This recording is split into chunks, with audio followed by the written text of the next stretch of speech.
This is Lauren Borchard.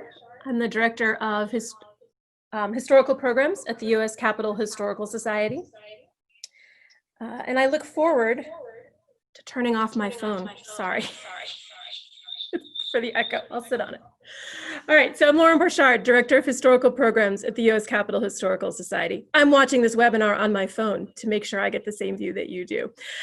We look forward to welcoming you to this talk today. It's the first in our Scholars series with William Chuck diGiacomantonio, our Chief Historian. I'm going to hand it over now to Jane Campbell, President and CEO of the U.S. Capitol Historical Society. Thank you so much, Lauren, and thank you for all the work that you've done.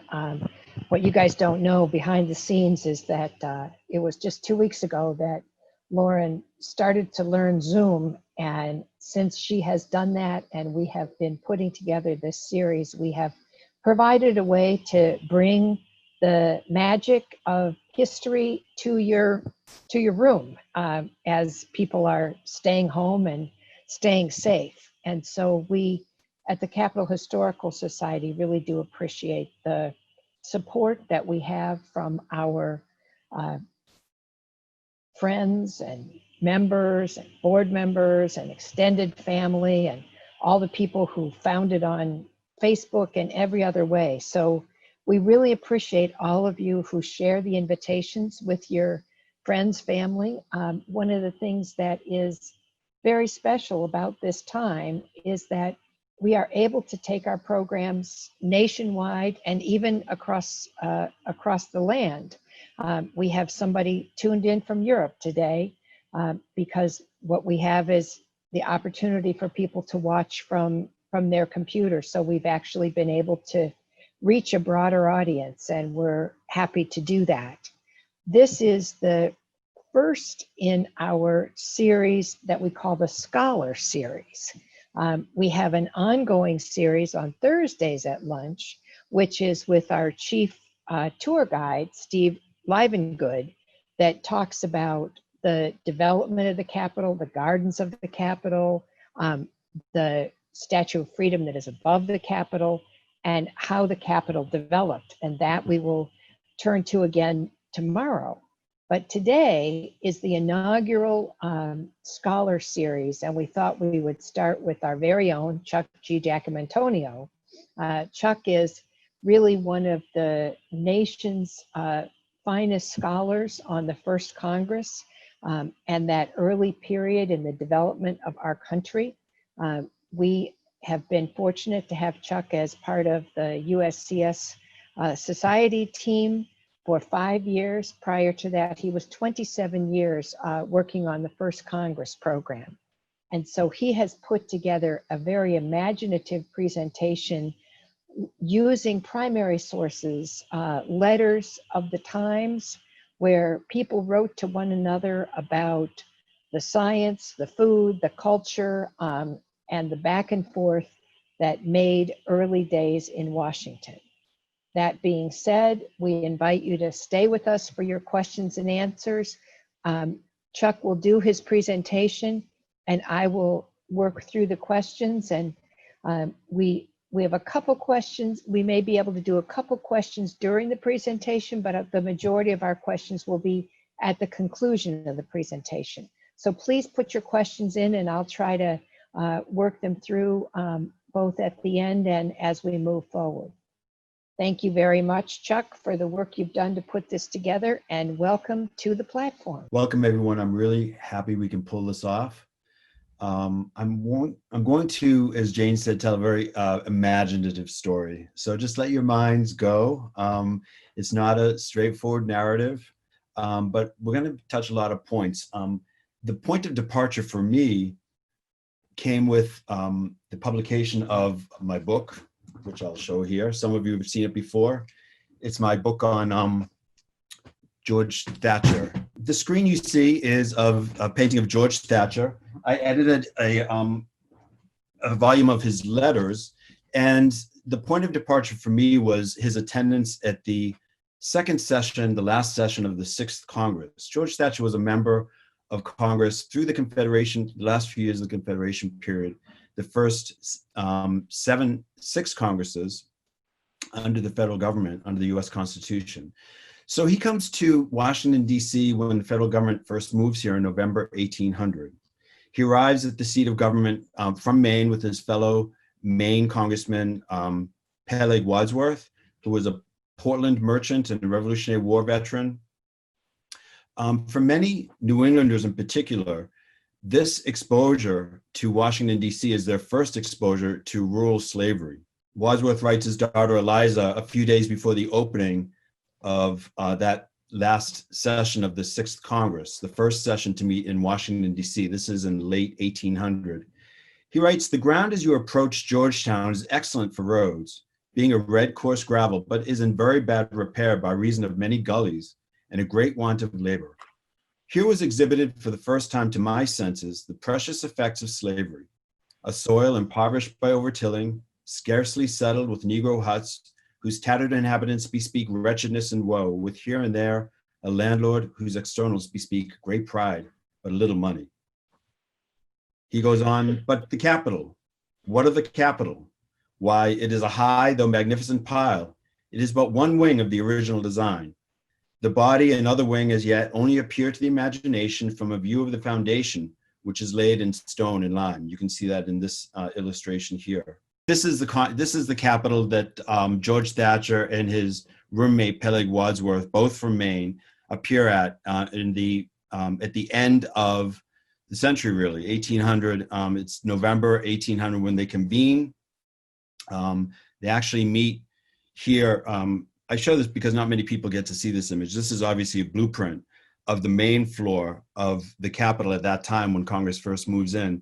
The Senate was down below where the old Supreme Court chamber is now. The gallery is depicted here. And the House of Representatives was actually meeting where the Library of Congress was going to eventually be meeting. In the third session, I'm sorry, there is no third session. In the 7th Congress, George Thatcher decides he's been reelected. He's the only congressman to have been reelected as often as he was up to that point in congressional history. But he decides his family is better served by him earning a nice salary as a Supreme Court justice back in Massachusetts. Maine was part of Massachusetts at that time. So he gives up his seat in Congress, and his old roommate, Peleg Wadsworth, is now representing Maine, or Massachusetts rather, with Nathan Reed. You see Nathan Reed on the right here. Nathan Reed was a scientist from Salem, Massachusetts. He starts out as an apothecary, but he's really interested in steam engines. He actually applies for patents from Congress before he's elected there in 1800. And he only serves this one session. And he and Thatcher and Wadsworth reside in a boarding house. The 7th Congress meets, and Thatcher's gone. Wadsworth finds other housing, and Reed's roommate now is this guy named Reverend Manasseh Cutler. Manasseh Cutler is a congregational minister from Hamilton, Massachusetts. That's in northern Massachusetts. He's kind of an everyman. He's a lawyer. He's a merchant. He's the subject of, many of you might know him as the subject of David McCullough's latest book on the development of the Ohio country, because he's one of the main lobbyists for the Ohio company that promotes settlement of the Ohio River Valley. So from now on, most of the letters, most of the voices, the primary source voices you're going to be hearing are Nathan Reed and Manasseh Cutler. Fortunately for us, they both left voluminous records of their letters and other writings, mostly up in Salem, Massachusetts. And they're also, besides being colleagues in terms of the documentary record they left behind, they're colleagues spatially. They actually inhabit the same boarding house room here. I don't know if you can see my cursor, but it's right here. And it's where the Library of Congress Jefferson building sits now. Those of you who are antiquarians of DC know this is Carroll Row. They occupied the southernmost, that's this one here on the far right, is a boarding house run by Josias King. This is the way that Cutler describes it to his daughter Betsy. This is the first session now of the 7th Congress. So this is the first entire Congress that is calling Washington, D.C. home. And Cutler writes about life on Carroll Row and Josiah King's boarding house. It is situated east of the Capitol on the highest ground in the city. Mr. Reed, Nathan Reed, and myself have, I think, the pleasantest room in the house, or indeed in the whole city. It is the third story, commanding a delightful prospect of the Capitol, of the President's house, Georgetown, all the houses in the city, a long extent of the river, and the city of Alexandria. I can just imagine how beautiful that must have been. He continues, I must add that I am exceedingly happy with Mr. Reed.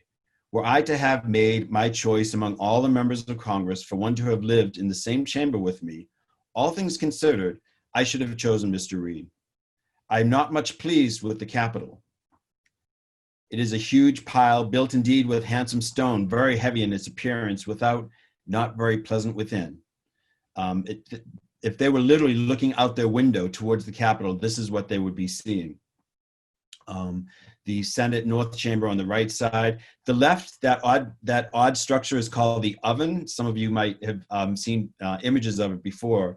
None of them would have been contemporary. These are all reconstructed images because we don't know exactly what it looked like, except from verbal descriptions. But they're connected where the central part of the building is now, the rotunda area, by this walkway where there were privies and stairways to the gallery leading up to the top of the oven, which is where the House sat. They stayed there through the 7th Congress up through the first session of the 8th Congress in 1804. So from now on, as I say, I'm going to be using the words of these three men, Peleg Wadsworth, Nathan Reed, Manasseh Cutler. Cutler and Reed are roommates, remember. At some point, I'll be throwing in some words by William Plummer, who was a senator from New Hampshire. He came a year later to fill a vacated seat. He shows up in December 1802. So again, all these things are spin-offs of my book on Thatcher. I was curious, once Thatcher leaves Congress, what happened afterwards? What happened to the Federalist congressmen from Massachusetts, New Hampshire, the other New England states primarily, who were left behind to carry on the Federalist fight? I called this talk Experiencing Defeat. It's a riff off of Christopher Hill's famous book, The Experience of Defeat, which looks at how levelers, Quakers, parliamentarians dealt with the Restoration after the English Civil War in the 1860s. So I wanted to see how they dealt with defeat. And from that chronological episode, if you will, I teased out 4 themes, and they all cover, it's kind of like microhistory. I teased them out of their records of just 3 or 4 days, those first 3 or 4 days of 1802, during the first session of the 7th Congress. And I began to realize that what they're talking about is basically the politicization of everything.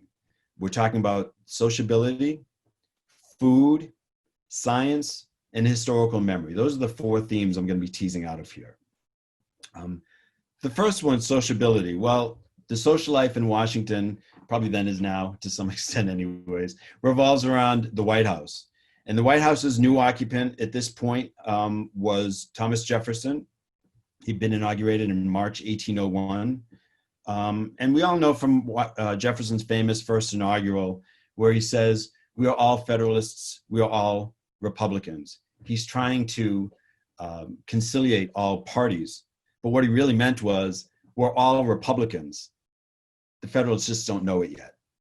So he decides, I mean, he's not naive. He realizes the Federalists need special treatment.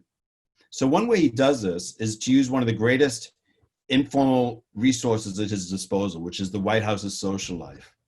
Right away, it sets up a contrast with his predecessors, with the Federalist Republican Court. This is a highly exaggerated mid-19th century view of the artist's imagination of what one of Martha Washington's levees looked like. Jefferson's were more democratic.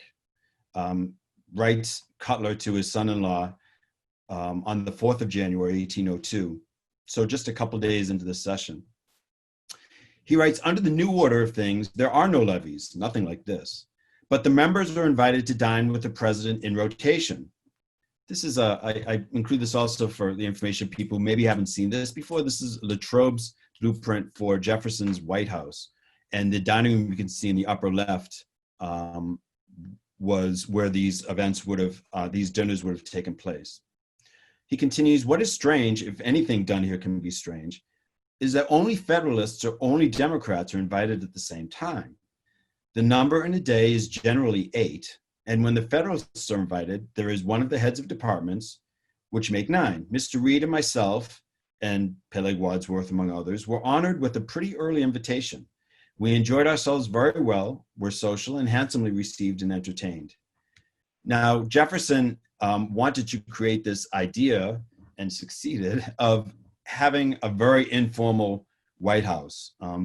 One of the images, the best image I could think to illustrate this is one of these wonderful portraits by Peter Waddell, who's a good friend of the Society's, and he's now artist in residence at Tudor Place in Georgetown. But he depicted Jefferson's study here, which is this room right here. It's now it's the southwest corner of what is today the state dining room. And you can see it's filled with paraphernalia of his scientific interests and studies. The idea here is that what Jefferson is trying to depoliticize his dinners.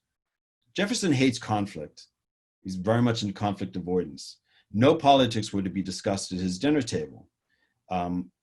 My friend and colleague, Kat Algorp at Mass Historical, wrote about this. By trying to diffuse the small conflicts that might erupt with members of both parties at the same table, he may in fact have fostered a deeper division.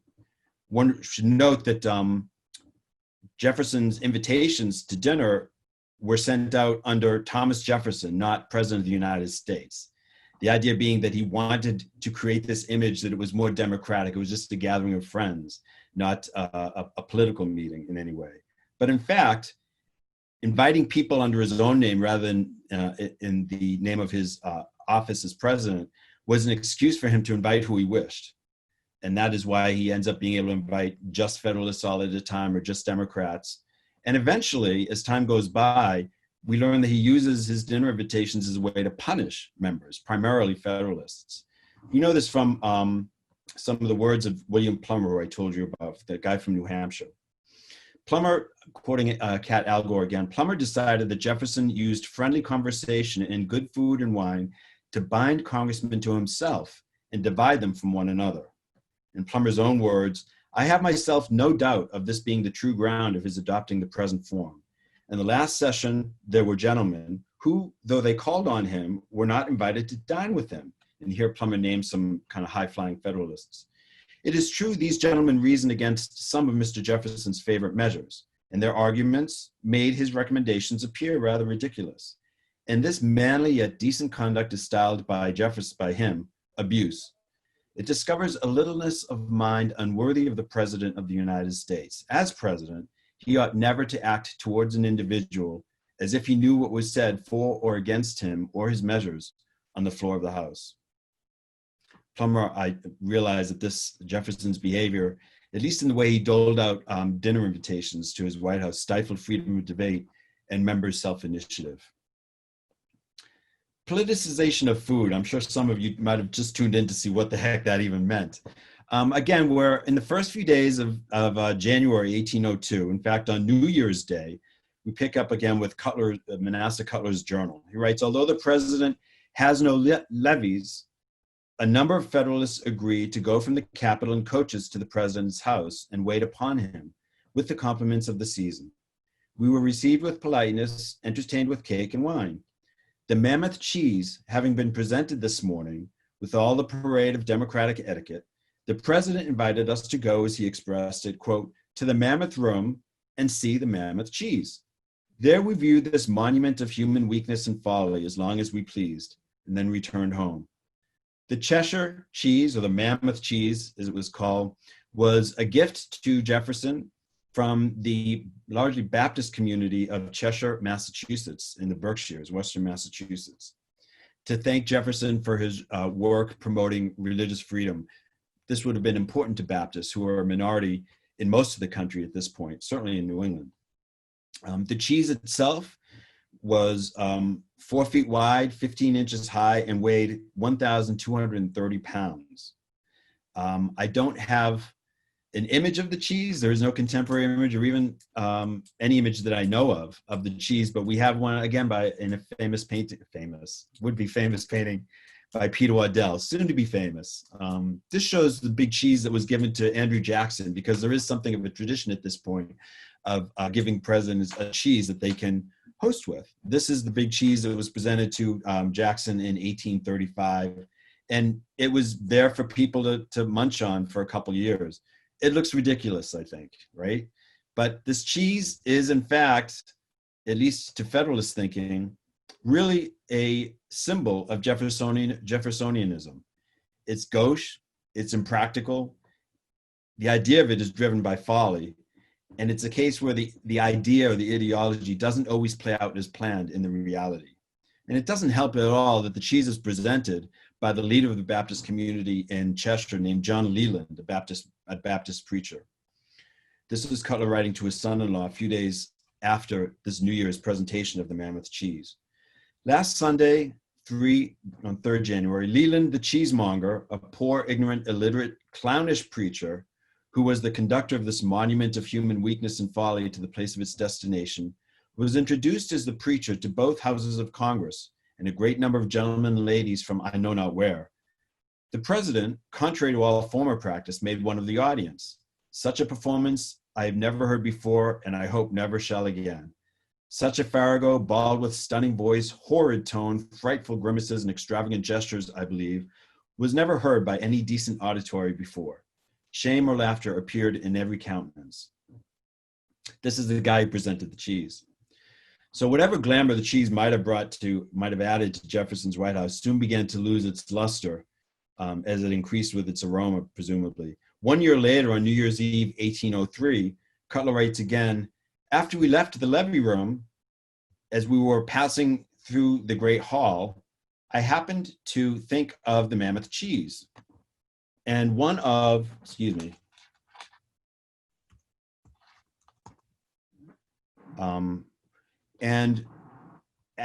happened to think of the Mammoth cheese, and I asked one of the servants in livery and waiting whether it was still in the Mammoth room. The Mammoth room, by the way, is the East Room today, which is still Mammoth today. He replied it was, and I might see it if I pleased. I went with a member who happened to be wishing for another look at it. The president had just told us when we talked with him that 60 pounds had been taken out of the middle in consequence of the puffing up and symptoms of decay.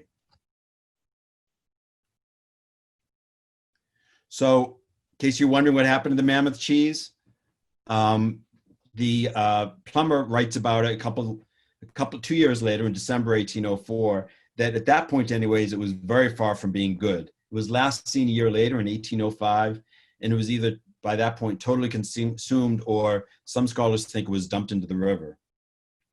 Now I want to talk about the word mammoth here. When Cutler wrote, quote, to the Mammoth room and see the Mammoth cheese, he bothered to put that in quotes because he was quoting Jefferson verbatim. And he set it off with quotes because, in fact, it was a very novel use of the expression mammoth. Imagine my surprise. I went to the Oxford English Dictionary and found that it credits Thomas Jefferson with coining the adjective mammoth. And certainly by the time the cheese arrives in Washington, D.C., people have picked up on this terminology. Mammoth cheese is an adjective for something huge, weird, quixotic, gauche, serving no practical purpose. Imagine, who needs a 1,200-pound cheese? But it's not a perfectly politically neutral word either. In time, this word would come to enjoy or suffer the widespread usage and impact that the word atomic, for example, would have in the 20th century, where we assign the adjective atomic. It means something. So what are the origins of the adjective mammoth? Well, the noun mammoth was a phenomenon that historians of science and social historians more and more began to recognize as one of Thomas Jefferson's hobby horses. Now, Thomas Jefferson imagined himself, among other things, as a scientist, just like Benjamin Franklin. You see, scientists had to have fur-lined jackets, of course. Jefferson, for most of his public life, is interested in science in a way that can refute the arguments made famously by a French philosopher named the Comte de Buffon, a natural philosopher, who insisted on a theory of American degeneracy. It was an argument published in his hefty multi-volume Histoire naturelle, where he writes that fauna, particularly megafauna that are found in North America and the Western Hemisphere, are essentially inferior to those found elsewhere in the world. They degenerate on this side of the globe. With Jefferson, at least, it became a patriotic article of faith that Americans had megafauna at least as mega as Europe did, We see this in his notes on the state of Virginia from 1785.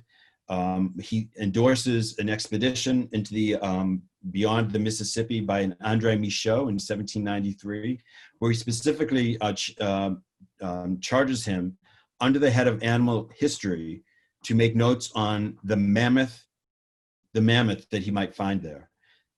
The mammoth is particularly recommended to your inquiries, he writes to Michaud. And of course, 10 years later, he sends out Lewis and Clark with similar instructions on their famous expedition to the West. So needless to say, Jefferson's really excited when in the summer of 1801, Charles Willson Peale is told about mammoth bones in the Hudson River Valley near Newburgh. By the way, it's not always called mammoth. Sometimes it appears as a word incognitum because they simply didn't know what it was. But they did have some bones. You can see in the diagram here that Peale is holding up. But he hired a couple dozen men and rigged up this contraption to drain the morass and dig out the remnants of the skeleton of this, what they're still calling a mammoth or incognitum. Jefferson is calling them mammoth too, although we know today, and as of 1806, thanks to the work of Georges Cuvier, an anatomist, that the incognitum, in fact, is not a mammoth at all, but a new species entirely, which he named the mastodon because of its teeth. The mastos, or breasts, like mastectomy, and don, teeth, because the teeth are shaped like ridges of breasts. Mammoths, however, technically speaking, were found further out west, and Lewis finds evidences of them in the Ohio Valley. But the East Coast variety comes to be known as the mastodon. So this famous painting by Peale done in 1806 is quickly renamed the exhumation of the mastodon. On Christmas Eve, 1801, Peale actually erects it in the headquarters of the American Philosophical Society in Philadelphia. And as if it needed to be linked any closer to America's image of itself, the skeleton ends up in Independence Hall, where Peale opens his museum eventually. And we see it there in the background on the right, partially hidden by the drapery, in this famous painting self-portrait by Peale called Artist in His Museum from 1822. So despite its obvious scientific significance, the Federalists followed Jefferson's lead in using it as a political symbol.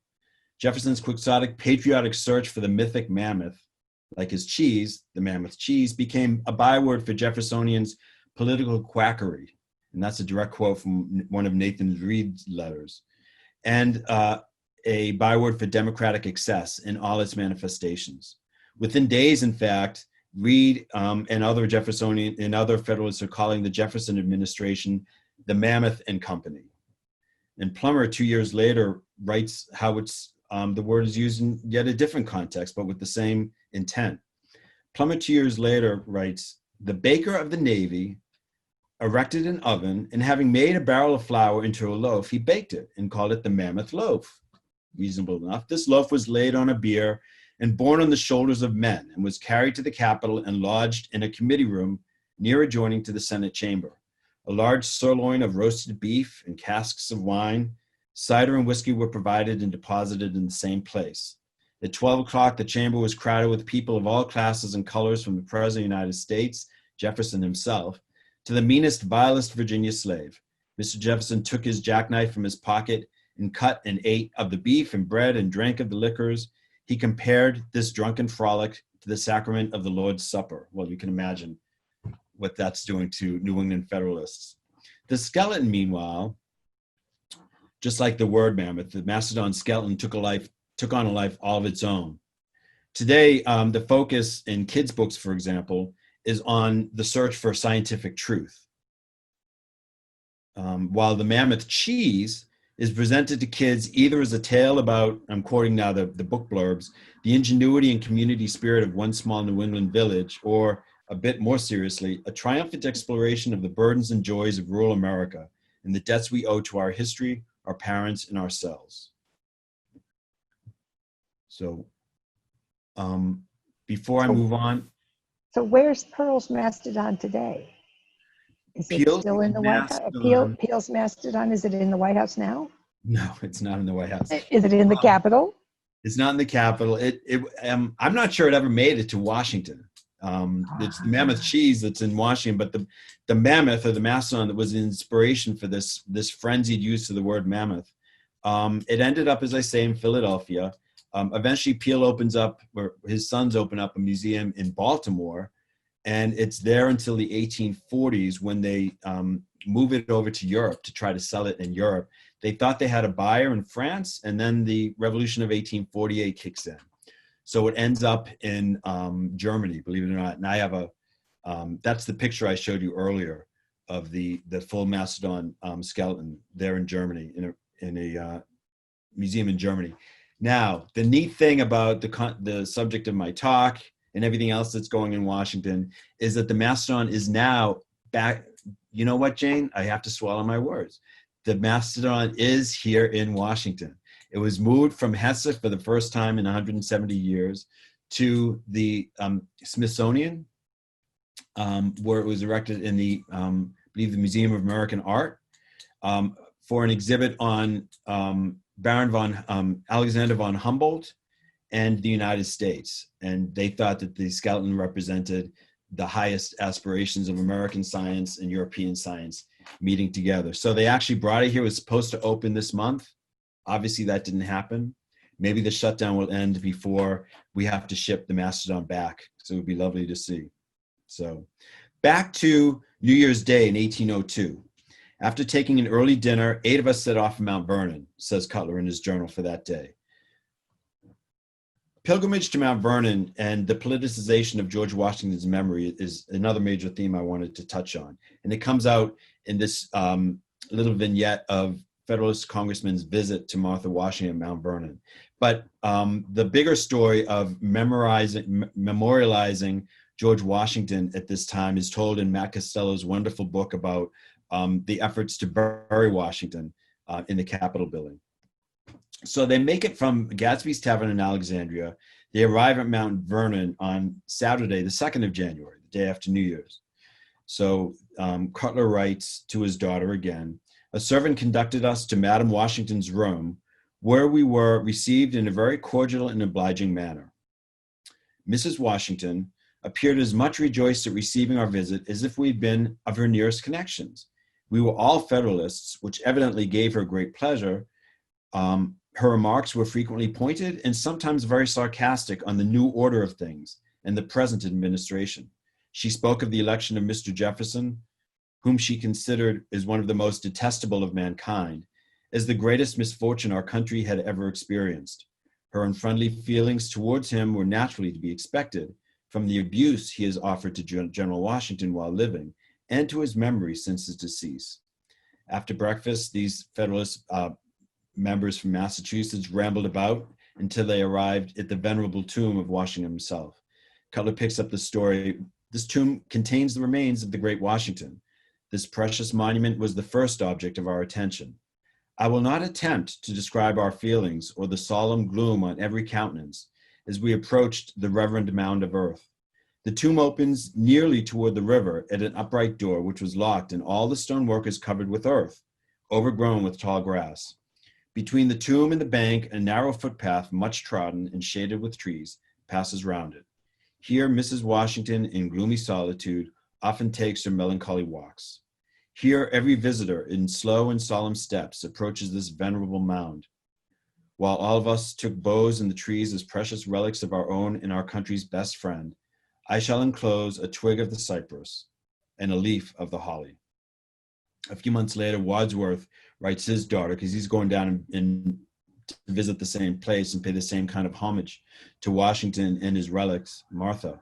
And he has pretty much the same experience. He writes, "We had viewed the gardens and situation before dinner and the tomb of the great Washington. There was awe in the very approach of the place where his remains were deposited. How disgraceful to the United States to suffer these remains, after having been solicited of and granted by the relict, to remain unnoticed, condemned. Will not the Almighty blast the ingratitude of this ungrateful country? This, O Jefferson, be thy glory. Your loins have not half the merit of his little finger. Pitiful revenge and glorious triumph." Congress, in fact, did have plans to honor George Washington. Most of us know of the existence of a tomb below the crypt level of the Capitol building that was intended to hold Washington's remains. Martha actually gave permission before she died a few years later. But it was kind of a moot point. The Jeffersonians resisted efforts in 1800 and periodically thereafter to have a mausoleum built to Washington, either near the Capitol or somewhere else in Washington. Burying him in the Capitol was a moot point until that central portion of the Capitol could be finished, where the tomb eventually was created. But by then, it was the early 1830s, and the Washington family had changed their mind, and they left Washington in the new tomb that they had created for him at Mount Vernon. That's where he used to be found today. But long before then, Jeffersonians had other ways of consigning Washington's memory to oblivion. A few months later, on the Friday before Washington's birthday in that year, 1802, the House was listening to one of these wild, crazy debates by John Randolph of Roanoke on the Judiciary Bill. And at the end of the debate, a Federalist member rises to adjourn till Tuesday, adjourning over a Monday. The idea was that it would give workers a chance to install ventilation in the oven. That's that makeshift House chamber that I showed you earlier, and it's called the oven because it got quite stifling, as you can imagine.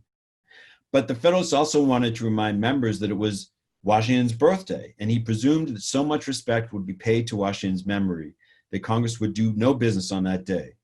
It was the intention of those who venerated that great character to devote the day to a commemoration of the man in whose name his country gloried. As soon as Jeffersonian members found this out, realized what was happening, they suddenly decided, no, we needed to meet on Monday. They didn't want any recognition being paid to the fact that it was Washington's birthday. So Cutler writes, "Have we lived to see the day? Has it so soon arrived that the memory of Washington should meet with marked contempt, and so pointedly, by almost a majority of the national representatives?" The Federalists met that day regardless. They had dinner together at a local hotel, and this again is Nathan Reed writing to a friend that month. In the evening, the VP of the United States, Aaron Burr, joined us and gave a sentiment which, should it become operative principle, would prove fatal to him and his party. It was, quote, "union among all honest men." He requested it might not be published, however, and we have no wish to do it, as we do not esteem ourselves much honored by his company. I had to throw in Leslie Odom there as Burr from the Hamilton play. Jen, that's for you, really. The last Sunday of the sermon is the last Sunday sermon given in Congress. The House of Representatives, some of the audience might know, is actually holding religious services in the House chamber in the Capitol building, because it's the largest single chamber in the young city. So the last Sunday sermon of that session that I've been focusing on was actually in May of 1802, a few months later. And we know about it through Cutler's journal, where he says he attended the hall. Mr. Parkinson preached. Now, William Parkinson was the House chaplain, but he had the same kind of reputation in Federalist minds as that John Leland did, the cheesemonger, who had preached a few months earlier. Nathan Reed writes to a friend, "Our chaplain, William Parkinson, who is an illiterate man, preaches in the same style as Leland. They disgrace the cause of religion and bring it into contempt. This was probably one motive the Democrats had in choosing a chaplain of this stamp. Regardless of Parkinson's homiletic style, you have to admit he's a little tone deaf, because he chose to preach as a subject of his sermon the biblical passage about Lot's leaving Sodom. And this is on the eve of Congress leaving Washington, D.C. And it's even stranger that neither Reed nor Cutler seem to mention that fact with any sense of sarcasm. So 2 days later, Cutler takes a packet with Reed and 20 other members of Congress for the Head of Elk at the top of Chesapeake Bay, and then by stage to Newcastle, Delaware, and then to Philadelphia, where he visits Peale's Museum and sees the skeleton of the mammoth. And that's a drawing by Rembrandt Peale of the skeleton that has existed in the Baltimore Museum in the 1830s. So this has been our sort of tour d'horizon, our sort of tour of the landscape of the very first months of the first Congress, the first full Congress to meet in Washington, and how different aspects of society, food, science, social life, the way you memorialize people, how it's all politicized during this day when the Federalists are still hanging on, although the Jeffersons have created the first major regime change in national history. And that's the end of the talk. So hopefully maybe there are some questions I can answer for people. We have a number of questions, Chuck and I, and we have one piece of good news for viewers, which is that there is an exhibition tour online with curator Eleanor Jones Harvey of the Smithsonian that you can see online the skeleton of the mastodon. And that is, it's called Art, Nature, and Culture. And that can be reached with the Smithsonian, through the Smithsonian website. And I think we can figure out a way to send to the registrants of this the link so that you can go and see what's going on at the Smithsonian while they are under the work from home order, just like the rest of us. It's a wonderful tour that she gives, by the way. Oh, okay, great. Well, a couple people indicated they know about it and that it is a fabulous tour. So it is now available online. Mm. But here's the question that a couple people asked, is that it seems like you have really gotten to know these people. That I often have heard Doris Kearns Goodwin when she is presenting one of the books that she's written, whether it's Lincoln or Teddy Roosevelt or Franklin or whoever, she always talks about them as my people, and that she feels sort of sad to leave them when the book is finished. And it sounds like you've built a relationship with these individuals. And so can you kind of describe how does that work, and how does it feel, and how do you maintain the relationship with people who lived 200 years ago? Right. Well, in some ways it's easier than relationship with people in our lives today because the reality we know of them is the reality that comes out through their letters. And it's most people whose letters survive were important enough that they knew that their letters would be saved. I'm thinking of the Adamses, of course. I'm not convinced Thatcher expected his letters to be saved. In point of fact, Thatcher had a magnificent correspondence with his wife. She was his closest friend and correspondent, just like Abigail was to John Adams. But we have none of her. We have only 2 of her letters for the several hundreds that we know she wrote, because the family just didn't think her letters were worth keeping. So there's a big blank in my heart for Sarah Savage Thatcher, his wife. George Thatcher, like most of the members of the first Congress, and I dare say most of the early political figures in the Republic, you can't help but fall in love with them. Joe Ellis wrote his wonderful book, Founding Brothers instead of Founding Fathers. The idea of brothers being, they're all equals, they're all kind of fumbling along, trying to figure out how to move ahead in life together. They're trying to figure this out in real time. For us to be able to look back from 200 years later and see what it must have been like when you didn't know how the story was going to end. It's a real treat, and it's an honor really to have access to these letters and to be able to make sense of them. Sometimes you get so embedded in them that you forget that there is a post 1802. In this case, I made very, very few references to anything happens after 1802, 1803. Ken Bowling, who was my colleague on the First Congress Project, is famous for saying if you ask him anything about anything after 1803, he's like, that's Star Trek, that's science fiction to me. I don't know what you're talking about. Because your real world ends when these letters end and the members sign themselves, yours dearest or whatever. So it's a wonderful experience. Even amateur historians, antiquarians, people interested in genealogy, their family histories, the first thing you should do is get your hand on the letters. Then provide some context, read secondary literature and so on. But start with the letters because it will provide the passion. There really is the fuel for historical research. Is there anything, one of the questions that a couple people asked is there anything in the letters that talks about how do they travel from Washington, D.C. to Alexandria? Was that a difficult trek at that time? Yes, because of course there are no 14th Street bridges. Of course, you don't have the 14th Street bridge traffic either, but you would take it. It invariably involved a ferry at this point in time, and it was from Cutler's telling of it. If you left in the morning, you could be if you left like around noontime when they were done visiting Jefferson and paying the compliments of the season to Jefferson at the White House at noontime, you'd be at Gatsby's by the evening. And so you had to allow a full overnight trip to Mount Vernon if you were going to make that pilgrimage. And we know many of them did. And then, as I said, towards the end of my talk in reverse, it's mostly overland at first. Until you get to the bay, and then you might want to take the water route up the bay.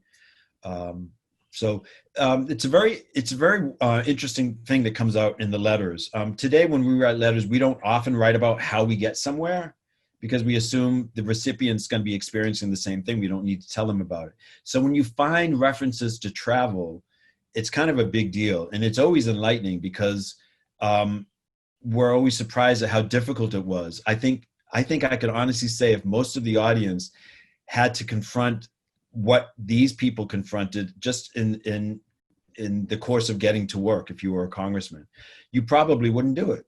You probably would just stay at home. And in George Thatcher's case, the distance from home was a deterrent to him coming back to Congress. We know that for a fact. He's always complaining about how far away from home he was. He was doing it when he was in New York. And that was 1/3 of the distance to Washington, D.C. from Maine. So you can imagine. Chuck, one of the other questions, someone was asking about the religious services. Were they held in the House chamber? Is that what they called the oven? Or where were these services held? Well, the references I found to it in the letters of Reed, Wadsworth, and Cutler, Plummer doesn't talk about it. They refer to it as the hall. And I'm thinking, because a representative is using that expression, that he's referring to the oven, which is bigger than the Senate chamber. So I'm thinking that's where they were held. They were also, there was a congressional chaplain that was from the very first week of the very first Congress, but they opened the religious services to all different denominations. So we saw, for example, Leland. We know that there are Congregationalists and Episcopalians. The people that were speaking during these religious observances in the Capitol were not technically servants of the government. They were just utilizing government space in a communitarian sense. This is the biggest room in the city, so we're going to use it. So I would be careful to say that it's government endorsing any particular religion or even the idea of religion, to be honest with you. So just keep that in mind when we read about religious worship in the early Capitol building. And how long did those services continue? They continued through Jefferson's presidency. They did. I don't know. Something for me to look into. I imagine when other space became available, certainly churches are being built at this time. There were churches already. Well, first of all, a Catholic, for example, would never be seen outside of a church, a sanctuary. So we know Catholics weren't doing it, but and there is a Catholic church in Georgetown, for example. I can't remember when the first Catholic parish in the city of Washington starts, but it's not long after this period that we're talking about. So at some point they do move out of the Capitol building, but I don't know when. And Chuck, one of the questions that, we have a couple folks who are still interested in this cheese now. And so we have two questions. One I think is maybe not quite in your venue, but nevertheless, it was called the Cheshire cheese because it came from Cheshire. Mm-hmm. But then was it cheddar cheese? Or what's the relationship between Cheshire cheese and cheddar cheese? I don't know. They both begin with the same letter. There you go. Letters, say 3 letters. It's the only connection I can think of. It was called the Cheshire cheese also, which makes the expression Mammoth cheese all the more pointed. I mean, someone went to the trouble to call it Mammoth cheese, and as I said, to coin the word around the same time. But it was also known as the Cheshire cheese because it came from Cheshire, and it was cheddar. That's all I really know about it. Maybe cheddar lasts longer. Maybe that's why they opted for cheddar. I don't know. So your friend Dick in Durham has just, been enjoying the talk and sends you his greetings, but he really has a very important question. He said, is that where they came up with the idea of calling the president the big cheese as a way to tease him? Oh, Dick, you would ask that. I honestly, I don't know when that expression started, but I'm probably not the only one who's going to go right to Google as soon as this is over and find out the origins of that expression. Maybe it is. It would make sense. And I'm not sure Jefferson would not appreciate it, to be honest. And one of the people asked, were the religious services open to the general public, or were they just for members of Congress and No, their this is staff? the point. It was the general public. It was as a public service to the community, to have them in the Capitol. So it was intended as a public service. So yes, the community was invited. And one of the other things you noted in your comments that Jefferson aboard really was not very conflict averse. But then on the other hand, it appears that he was very much in conflict, both in life and death, with the Federalists. How do you reconcile those two things? Well, Jefferson's attempt to suppress conflict, it never works. We know this in our personal lives as well. It's going to come out sideways one way or another. And so Jefferson, in avoiding conflict, and he would do it in his cabinet meetings as well. There's stories of how some of his cabinet would start fighting with each other, and afterwards he would pull Madison aside, who's kind of his chief of staff, and say, make sure that doesn't happen again. Basically, he liked having his ducks all lined up, to the point where in Cutler's very detailed journal of that 7th Congress, he's frustrated, and the Federalists in general are frustrated. There's no allowance made for debate because all the votes are already arranged. Jefferson made sure, with John Randolph Roanoke and some of the other leaders, Nathaniel Macon, the speaker, all Jeffersonians at this point, that as soon as the orders came down from the Jefferson White House, all you had to do was vote on it, and that was it. So you're suppressing conflict, but in the very fact of suppressing it, you're not acknowledging other people's input. And when people aren't involved in the process, they double down, right? We know this from the way politics is done today. So yeah, I would say Jefferson was a failure at certainly didn't make any attempt to reconcile, but he was also a failure to kind of erase conflict. And as Plummer said in his very acute observation, he's actually aggravating conflict, as you're suggesting. He's aggravating conflict by not giving it voice. So. We're going to have 2 more questions because we could carry this on for the rest of the day and be fascinated, but we're trying to be respectful of your time and everyone else's time. The one question was, has anyone ever done an analysis of the people who ran for Congress and didn't win, and who were they, and what was the context of those campaigns when you talk about experiencing defeat? In this period, Yes. period that we're talking, I imagine certainly, I like to think of myself as well read on the secondary literature, but you'll find it only snippets. I mean, there's no systematic way of looking at how many lawyers lost re-election. I did it, for example, with my Thatcher book. I did a very detailed analysis of who he ran against, what the issues were, and why that person lost, ultimately lost every time to George Thatcher. But I can't, it would be so difficult. I think it would be lovely if it happened. Now there are great websites. I want to encourage people to go on America Votes, which is a website run by Tufts and the American Antiquarian Society. It's free. It will tell you every vote recorded for every office, from local dog catcher up to the President of the United States, up through the 1820s. And it will give every candidate, whether the candidate is known anywhere outside his own family, if he got a vote, he's on that list in that website. So explore with that. It's fascinating. It's fascinating. And you have to love our audience because they're better than Google. So Okay. We have an answer. What are the we have an questions? answer to one of the questions. Okay. And this is about the church services that, then were moved to Statuary Hall. They began in Statuary Hall in 1807 and were there through 1857. And the first Catholic to preach in the Capitol was Bishop John England, the Bishop of North and South Carolina, who preached there on January 8, 1826 for 2 hours. Wow. So now you know something that you didn't know before you started. I would bet that's an Episcopalian bishop and not a Catholic bishop. It Catholic? says the first Catholic, Hmm. according to Shane McCarthy.